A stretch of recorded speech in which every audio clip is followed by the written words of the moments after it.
بسم الله الرحمن الرحيم. لا أقسم بهذا البلد وأنت حل بهذا البلد ووالد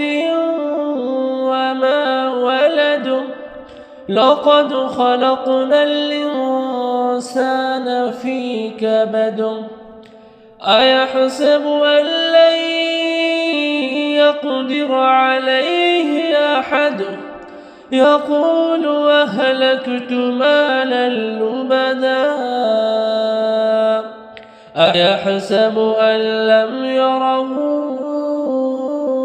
أحد ألم نجعل له عينين ولسانا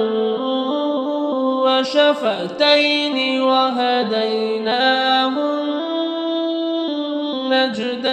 النجدين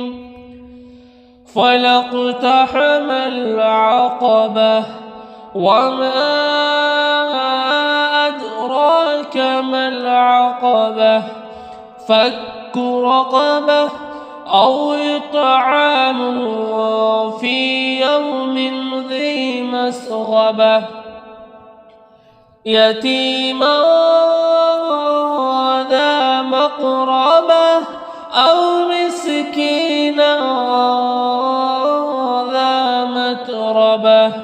ثم كان من الذين آمنوا وتواصوا بالصبر وتواصوا بالمرحمة أولئك أصحاب الميمنة والذين كفروا بآياتنا هم أصحاب المشأمة عليهم نار